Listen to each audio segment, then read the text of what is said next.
What insider secrets does the company you work for not want its customers to find out?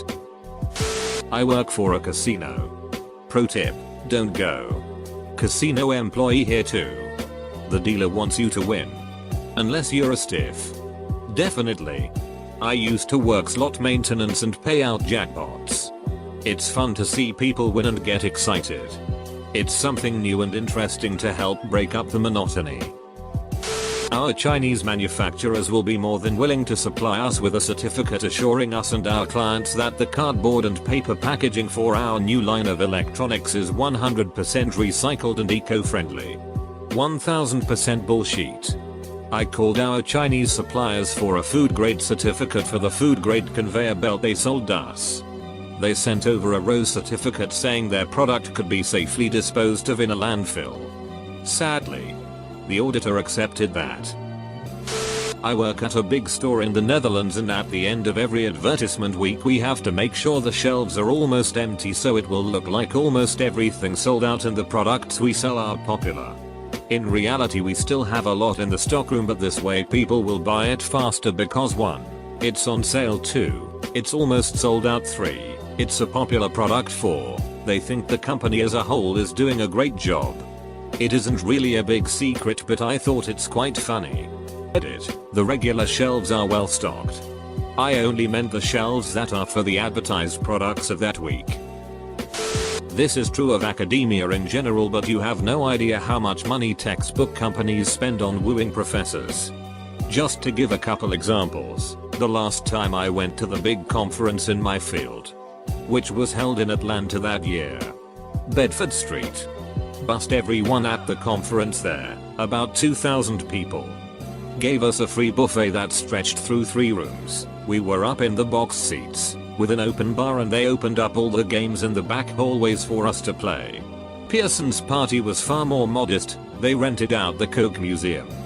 Gave us all free tours, and their free buffet only stretched through 1 freaking room, but with much classier food, but still had an open bar.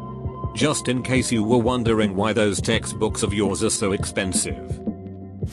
Big technology companies providing really slick services. Especially where you buy things online. Make it look like they really have their shit together. Most of them don't. Their back-end systems are held together by virtual rubber bands and glue, and their staff stumble from one fire to another because the management teams never stop trying to develop new features to allow technical debt to be repaid. Their public-facing end is just fancy enough to hide that all from you. This is as true for Oz as it is for Ticketmaster. I used to work for IBM. It was well known within IBM that all projects would be significantly understaffed. This meant that the people working on those projects would work their ass off. We were all salaried employees, so we made no more money by working 80 hours per week compared to the normal 40 hours per week. IBM did make more money, however, since most of our projects were billed as time and materials, effectively hourly. When some internal people started complaining about the excessive overtime, IBM offered them the option of becoming an hourly employee. This meant that they no longer had access to healthcare, 401k etc. But they would be making significantly more money. In some cases more than doubling their previous salary, since they would be getting paid for every hour worked. IBM didn't think many people would choose the hourly option, thinking that their benefits plan was enough to keep people there as salaried employees. Of those that were offered the option, something like 95% chose to become hourly. Every single person that chose the hourly option was fired within 1 month. That meant that some projects that were already understaffed were even more understaffed. Many projects were cancelled or delayed because IBM chose to use these employees as an example of what happens when you complain too loudly. I recently started working for a cleaning firm. My boss basically said, it doesn't actually have to be clean. It just has to look clean. Edit. Yeah.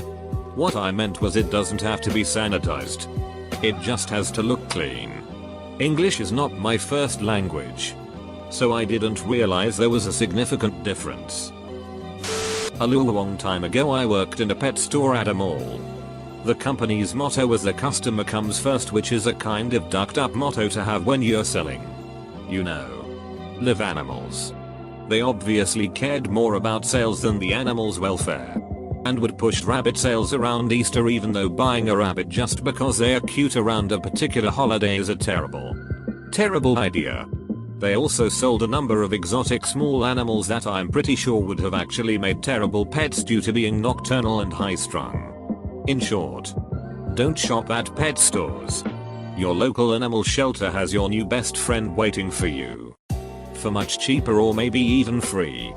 Edit. For the record, the pet store was PJ's Pets in Canada. I just googled them and turns out they are shutting all of their stores. Best news I've heard in a while. Scientist here. About 50% of all published results cannot be reproduced in another lab. A lot of statistics are tweaked with to get results that are statistically significant. Which is skimming the edge of what's legal and what is not. P-hacking man. It's gotten out of control. I just watched a series of master's student thesis presentations and 8/10 of them had results based off of statistical analyses with holes big enough I could have driven a truck through. What I find really funny is that it was obvious that 99% of the audience just accepted the information. Didn't ask questions and gave standing ovations all day long. It felt like a elementary school science fair. But for adults. One of my Facebook friends interviewed for a teaching position at the school district I work for. She was nervous and awaited the news with 100% more anxiety than she should have. The teacher shortage we have here is so bad we'll pretty much take anyone that's completed their certification. Including people that have just obtained it and have never stepped foot in a classroom before. The sustainability policy is not about environment at all. It's about cost reduction. I don't think anybody believes that companies are putting in less plastic in their bottles or washing your towels at the hotel less because they care. I worked for a home security company. 2 big secrets. 1. About 90% of the salesmen are lying douchebags that will say anything to get you to sign up and then think they can hold a contract against you. But if you complain enough to the right people, the legal department will cancel your contract outright. 2. The equipment is super cheap despite the fact that they tell you that you are basically paying for the equipment over the length of your contract so that you don't have a huge upfront cost. The parts for an average home with an 8-piece system, panel included, only run about $800 at cost, if that. But it depends on the stuff you get.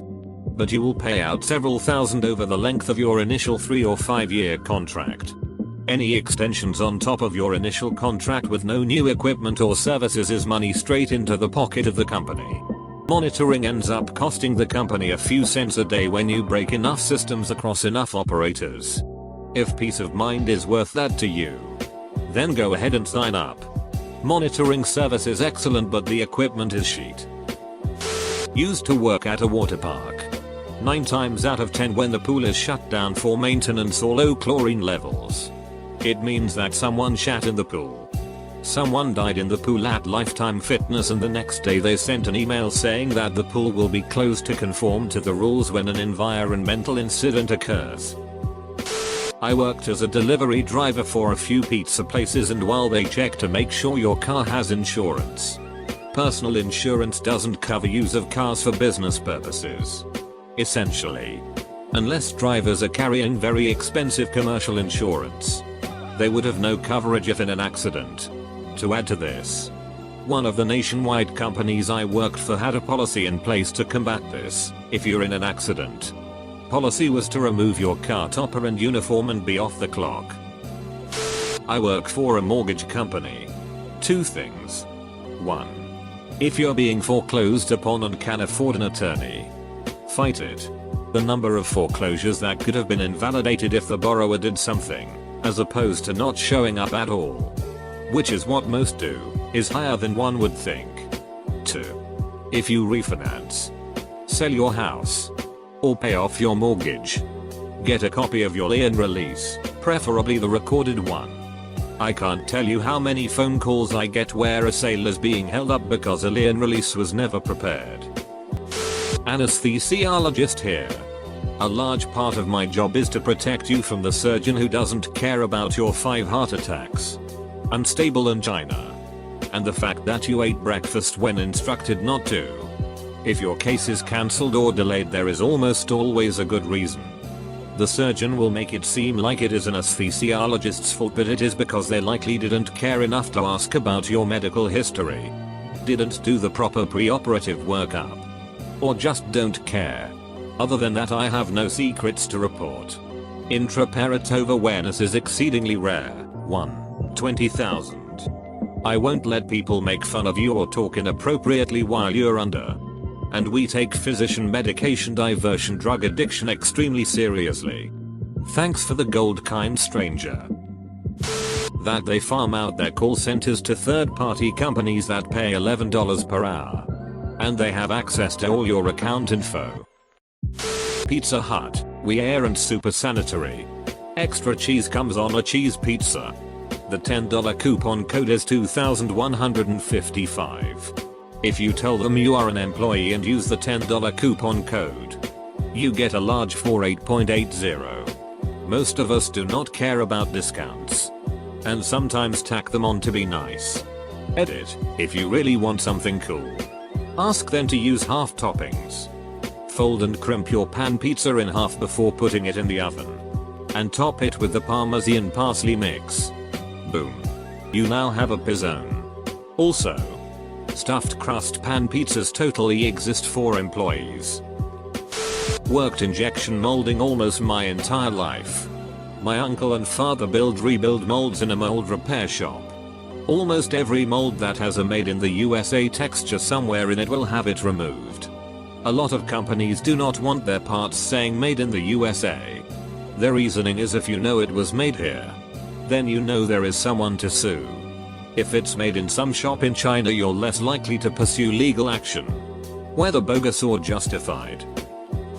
I think my manager might have been ducking with me, but when I worked at Jimmy John's we weren't supposed to tell anyone that we make our tuna salad with soy sauce. He said I would be fired instantly if I were to tell a customer. In retrospect, I think this claim is kind of dubious sounding though. Nor another dude above, top rated-ish, mentioned soy sauce being the secret ingredient of their tuba sandwich and signing an NDA to that effect, but didn't name the chain. Dramatic Inception style tuba. For RMP. I worked at Best Buy warehouse.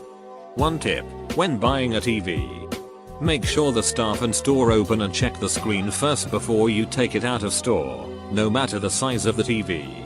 During busy season like Christmas, Boxing Day or Black Friday, we will drop a lot of products during shipping and packing, so yeah. I worked at Subway, which is franchised, so I doubt this is the same for every Subway you visit. But when the meat is defrosted to be used, we had like 3 days to sell it. After that we'd have to throw it away. The franchise owner and area manager would often intimidate staff into keeping the meat on sale for up to 7 days to cut costs. I reported them to corporate, of course. Mutual funds, actively managed, are bullshit. Stock picking and technical analysis is mostly bullshit. Most folks would be better off with a buy and hold plus rebalance strategy in low cost index funds diversified across asset classes appropriate for your age, risk profile, and goals. Edit, active management clarification. Thanks for catching you cool 106 and you/43 to GOAT. I work in market research and do quality and assurance. I essentially review all of the data our interviewers collect from respondents. Aside from that, I also edit the data so it makes sense because some people say wild things. I also recode responses and often replace open-ended responses with what I feel is appropriate. Surveys that were ended too soon due to the respondent hanging up, I go into those and complete them. I don't even call the respondent back, I literally put whatever I want. We do surveys for political issues like upcoming elections, customer satisfaction studies, and for colleges, universities. We even have a reoccurring study that collects data from people who were impacted from the BP oil spill. We recently picked up a job the IRS wants us to conduct too. It really opened my eyes to look at where data comes from and how honest that company is who collected and validated the data. Edit, a word. I work for a Fortune 100 financial office. I wouldn't trust 95% of the people with a cent of my money. There are a few decent people, but the rest don't give a shit. They want the commission and the policy count. And a ton of them have either been sued, given strikes on their records, investigated for fraud, and or are not allowed to use wording due to their past behavior. The major gym chain that I worked for actively tries to discourage members from becoming frequent members. How do they do this? They would start by putting treadmills and elliptical out of order, or preventative maintenance, and would keep them out of commission until attendance got to manageable levels where the gym did not feel so crowded and thus easier to sell memberships. And getting out of a membership was damn near impossible. I work for a pharmaceutical company. Don't just buy some expensive shit. You can buy the same medicine for so much cheaper elsewhere.